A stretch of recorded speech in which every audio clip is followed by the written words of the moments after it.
Hey everybody, welcome to the Library Show. My name is Andrea Nicolay and I am Director of Libraries here in town. I am delighted to have this show. This is a new thing for us. We are in a lot of different places in Arlington. We try to get our word out in a variety of ways, but TV is new for us. So the goal of this show, the library is, as you know, an ever-evolving place. We like to think that we keep up with the times, and I guess I would pose the question, have we always had books? Yes. Will we always have books? As far as I can predict, yes. Will the books be exactly the same? No. So this is what we mean about the library as an ever-evolving place. We serve the Arlingtonian of today, and we're delighted to do so with our programs and services and collections. So I hope through each installment of this show, I'm able to share something new about the library that you didn't know before and sort of open you up to what the library has to offer. This month's show is about a few different things. We've got a segment on PR and all about the ways that we get the word out about the library programs and services. We've got some information about the Library of Things, which is our new collection of non-traditional library materials.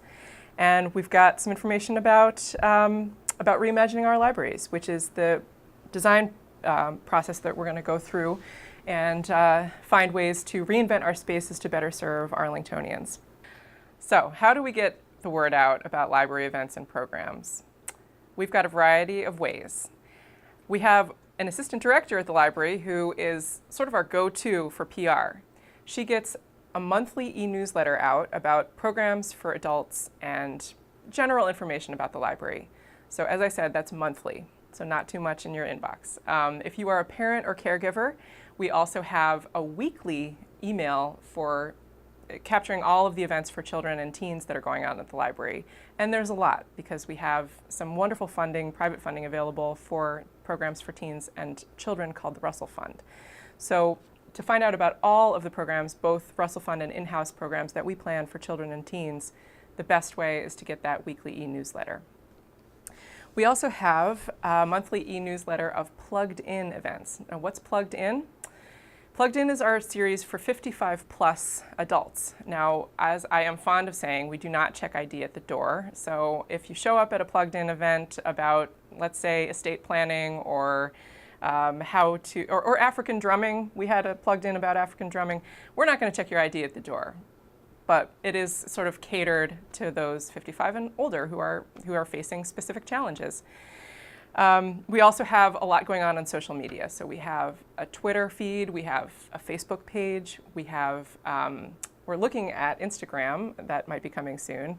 And we also have a lot of social media that's specific to teens. So to find that information and to find all of our social media, the best place to look is our website. So if you go to www.robbinslibrary.org and go to the top of the page, you'll see all of the links for the various age groups that we serve, and it's all there. We also advertise via good old-fashioned paper newsletters. We've got a round Robbins newsletter. This is the one for May 2017, and this captures, again, all of the children's events. There are no teen events on this newsletter, but this is available in our children's room. And we also send it out to all the schools on a monthly basis. So if you don't see it in the library, you might have missed it in your kid's backpack. We also have flyers in the library for events. This is the Plugged In event that we recently held on volunteering. So you can always pick up flyers inside the library or just, take a picture of a flyer if it's posted in the elevator, and you'll have that information for later. We also have a flyer for adult events. So if you stop by the reference desk, you can just look at the little flyer holders we have on the right, and the adult newsletter will be there. It's just a calendar that lists events. And then on the back, you'll find descriptions of the events. So lots going on at all times. Plenty of ways to find out. We also use local media to promote our events. So pick up Arlington Advocate, and we're often listed in the lifestyle section. Our events are often one of the top 5 things to do on the weekends, so check that out. You can also find out about library events via yourarlington.com, and And we also share our events with some local organizations such as the Senior Center and the Council on Aging. So earlier I mentioned how the library is always changing and evolving. And one of the great things that we've done recently, at least in my opinion, it's great. One of the great things we've done recently is introduce a library of things. So this is a collection of non-traditional library items. A lot of people have been asking for things because other libraries are doing similar initiatives. So people have asked us, you know, do you carry cake pans yet? Or are you going to get into that Library of Things movement? And I can finally say that we're there. We've launched a Library of Things. Our friends of the Robbins Library Group and Sustainable Arlington have partnered to sort of promote and support this collection. So we offer things like practical things like a kilowatt meter to measure the electricity use in your home. We offer an infrared camera that you can use to measure the heat loss in your home or in your business. We offer a checkerboard cake pan set, Thomas cake pan, a Hello Kitty cake pan, a Mickey Mouse cake pan. You will not go without the cake pan that you need because the library will let you borrow it. You can borrow things for a week at a time, and you can borrow up to 2 things at a time. And we're going to be looking to add things to our collection as well. We ask that you do not donate things. We're really interested in getting shiny new things for you. We also don't have the space to store things that people might donate because we'd then have to consider those things and make sure that they're in good working condition, and we just don't have the capacity. So I'm sorry, we can't accept your things, but we have all of these wonderful options for you when you come in and take a look at the collection. We also have games. So games like Settlers of Catan, Forbidden Island, Puerto Rico, and Dominion. And again, we're going to be looking to add things. Another category, kitchen things, spiralizer, rotor, slicer, and shredder, a pasta maker, and a food grinder. Some of those may surprise you, but again, we're in a learning process about this collection, and we're looking to see what works and what people find puzzling. One of the other things in there is a canning set. You can pick up a flyer about the Library of Things at the reference desk. It's this nice pink flyer, gives you all of the rules of borrowing from the collection, and that way you can have a handy reference guide. We also are going to be sharing online in our catalog what things are available. We're not quite there yet because there are some, it's a new kind of collection for libraries to offer, so we need to figure out how to list the things in the catalog, but that will be available soon too. This Library of Things would not be possible without the Friends of the Robbins Library and Sustainable Arlington, so I want to just thank them once again for their support for this collection, which makes so much sense in so many ways to Arlingtonians who like to help the planet. All right, I've saved the best for last. We're embarking on a process this year called Reimagining Our Libraries. What is it? We're going to be looking at library spaces, so the space at Robbins and the space at Fox, and we're going to be asking the community, what do you want out of your libraries? What do you want to see? What do you want to see out of spaces? How do you want to be using the library differently from how you are now? We're going to be having some public meetings throughout this process, and you'll be hearing more about those online and in the media, and certainly on our website.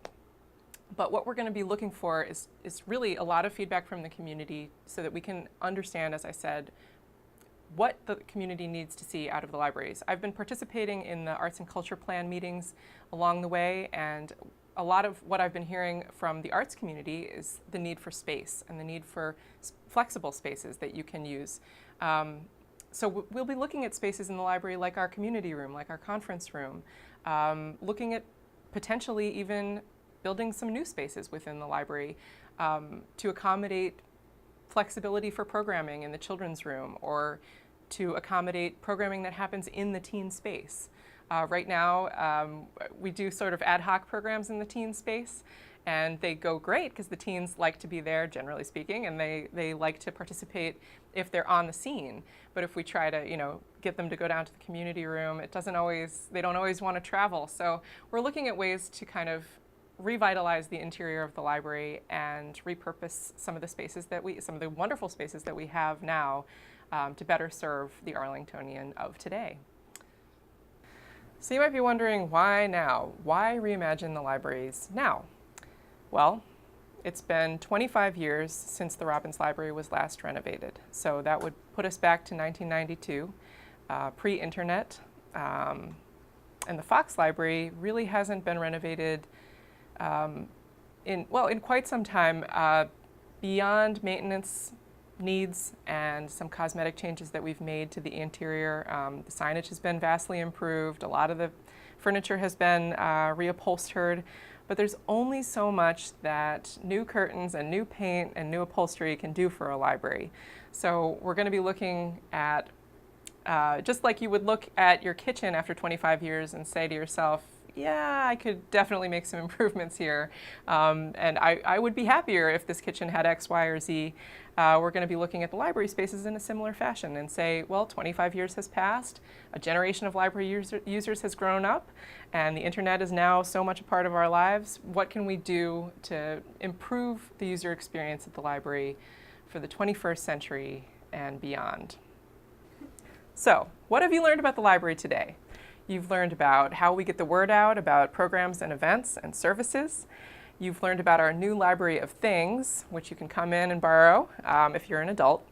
And you learned about the Reimagining Our Libraries project. So I'm really so happy to have this opportunity to share with you the ACMI viewing community.